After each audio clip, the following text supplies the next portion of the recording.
to lead the Broncos to an offensive touchdown, but the defense was able to pick up the slack, sacking Derek Carr 4 times and returning Carr's only interception for a touchdown. The Broncos improved to 5-0 with the 16-10 win over the Raiders. Stephen A., how concerned should this Broncos team be with number 18? I think they should be incredibly concerned, personally, Skip, Molly, because here's the deal. Your running game, C.J. Anderson, Ronnie Hillman, combined for only 43 yards on 18 carries. They didn't even average 2.5 yards a carry. If you're not running the football, you're putting that much more pressure on Peyton Manning. Those 2 interceptions he threw, by the way, to the ageless wonder that is Charles Woodson, who never had an interception in his career against Peyton Manning. 2 39-year-olds. That's pretty good. Right? 2 39-year-olds is Charles crazy. Woodson is phenomenal. Phenomenal, considering his age and the position that he plays and what he was able to do. Excuse me. And that second interception was spectacular. And that was a flooded ball on the part of Peyton Manning. There was no zip, a lot of air under that ball. Charles Woodson read it all the way, went over there and snatched it out of the air. I give him a lot of credit for that. But nevertheless, the fact is that Peyton Manning, some of his passes, I know, Skip, you religiously say he never had the strongest of an arm to begin with, but some of these passes are quite alarming in terms of how long it takes them to get to their destination. And I look at it from that perspective, the absence of a running game, the fact that, again, Oakland, we're talking about a team that's real weak against tight ends. Peyton Manning targeted Owen Daniels 5 times, not 1 reception at all, against a team who's notoriously weak in defending the tight end spot. Steelers playing tonight. They've given up 4 touchdowns to tight ends as well. Something else we'll talk about maybe a little bit later. But I look at the Oakland Raiders, and I'm just saying they were ripe to be had. They're on the come up. They look better, despite the game, saving interception by Chris Harris for the Broncos, who's been on our show, who's a damn good cornerback and doesn't get nearly as much credit as he deserves, returning that 74-yard interception for a touchdown. Denver's defense is big time. Shane Ray and those boys coming in replacement of DeMarcus Ware after he went out with the back injury. Somehow, some way, when you look at this defense, they just step up. And they show up, and they got 22 sacks on the season thus far. That's incredibly impressive. That's 4.5 a game, So I'm looking at this pass rush. I'm looking at their secondary. They've got the secondary. They've got the ability with Von Miller and others to get to the quarterback. You got Aqib Talib and Chris Harris back there. I look at them as a very, very impressive defense. Dare I say potentially elite. They keep this up, it will be verified. But offensively, this team is not winning a Super Bowl with this offense playing the way that this offense is playing. You're not going to be able to pull this off against Cincinnati. You're not going to be able to pull this off against Pittsburgh once Big Ben Roethlisberger comes back. And you're certainly not going to be able to pull this off against New England led by Tom Brady. So somehow, some way, your offense has to get back to the business of scoring points. No touchdowns, 2 interceptions by Peyton Manning, a running game that is suspect, and really no tight end to speak of. Because when you think about the loss of Julius Thomas, now in Jacksonville, the fact of the matter is that having him there with Emmanuel Sanders, being sandwiched by Emmanuel Sanders on one side and Demaryius Thomas on the other was a very, very big deal. There appears to be a hole in the middle of Denver's offense combined with the running game. Essentially what you're asking is a 39-year-old quarterback, as brilliant as he has been, with a suspect arm at this stage of his career in terms of consistency, Skip. Not that he can't make the throw. It's that over the course of 60 minutes, how many of those throws can you make relying on folks on the outside instead of folks in the middle of the field? That is not going to produce a Super Bowl appearance or a Super Bowl title for you. I'm very concerned about Denver. Okay. Before I answer Molly's question, allow me to say I did go way out on a limb and say the Raiders would upset the Broncos in the Black Hole. And midway 4th quarter, Derek Carr had driven his team all the way to Denver's 31-yard line. He did. They're within field goal range to go ahead 10-9.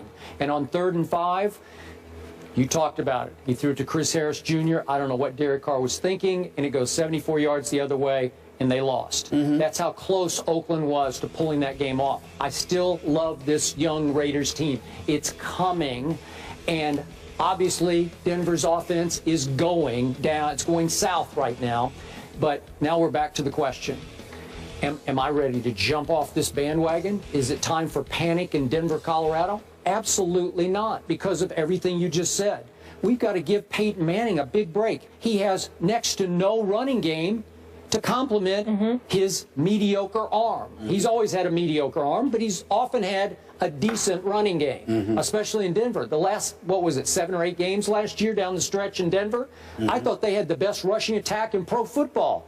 And now you get 43 yards against the Raiders yesterday. Now you're averaging 71.6 yards a game. Do you realize if that held for the whole year, that would be Denver's franchise low for a season in its history? You have to go all the way back to 1961 when they averaged 77.9 yards rushing a game. Right. They're way under that at 71.6 now. Well, that's shocking to me. That's reason for panic. Right. You've gone from the best rushing attack to, I think, the worst rushing attack? Really? Yeah, I agree, but Skip, allow me to go back to my initial point, my major point, rather, about all of this.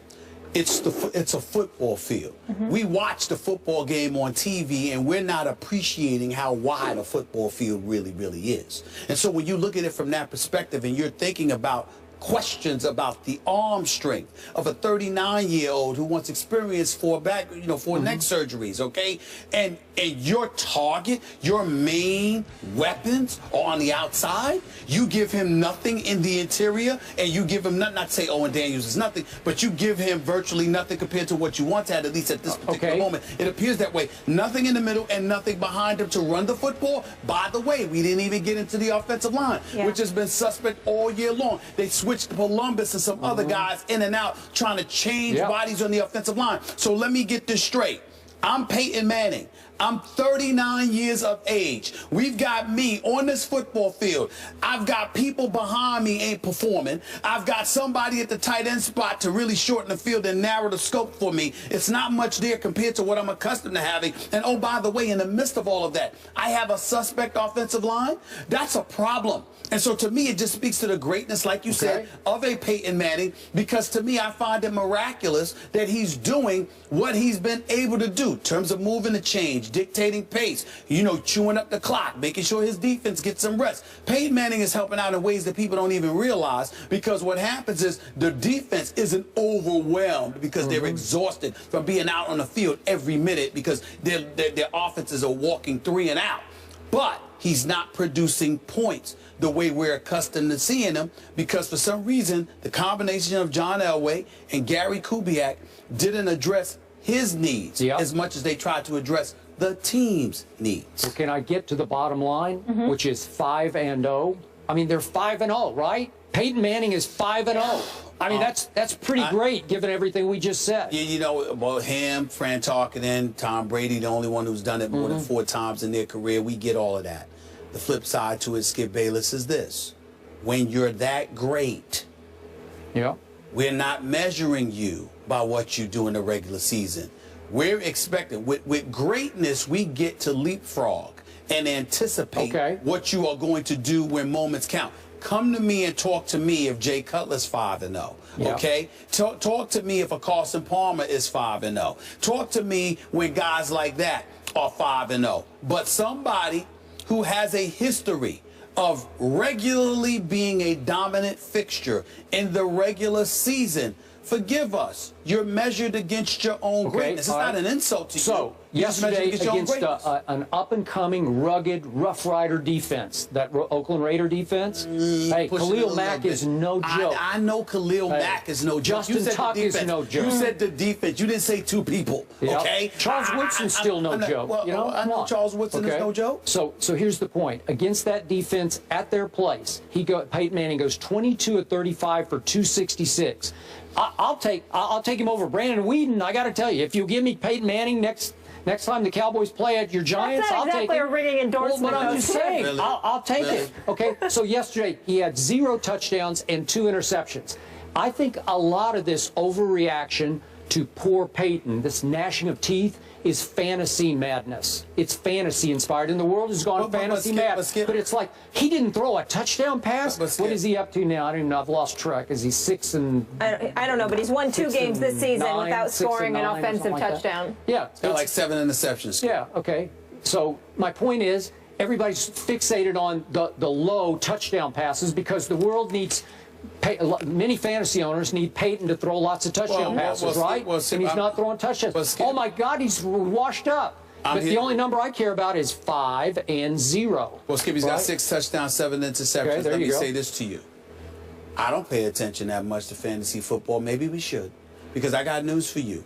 It matters from the perspective of looking at him and his level of production and what position he's been placed in. When you talk about the New England Patriots, you talk about Super Bowl. When you talk about the Dallas Cowboys, you talk about Super Bowl aspirations. One of the reasons we haven't really focused on the Cincinnati Bengals, if we're being honest, is because we don't really believe in them as of yet, because they don't produce in the postseason. So what I'm saying to you, when you even with Eli Manning, we can sit up there and talk about how he led the league in interceptions 3 times in his career, but he's also got 2 rings. So somehow, I don't know how, but he I'm does. just saying, somehow, yeah, you Elite. do. He knows how. Spell it. All the bottom line is this: you know that there is a possibility that Eli Manning is going to be there when it counts. Peyton Manning is supposed to be there when it counts. And what we're seeing is a defense that can propel them. And we're asking the question: can this team take you to a Super Bowl?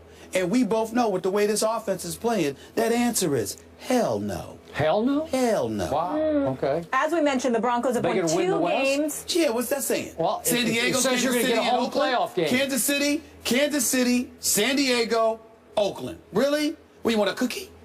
I want a home playoff Kansas City game. I got secondary one. is decimated. Jamal Charles is out now. The Oakland Raiders on the come up. Well, and San Diego, we're trying to discover whether or not they're relevant. They get Antonio Gates back today We'll after find his out. 4-game suspension. Yep. God bless him. Can I get this nugget out I really like?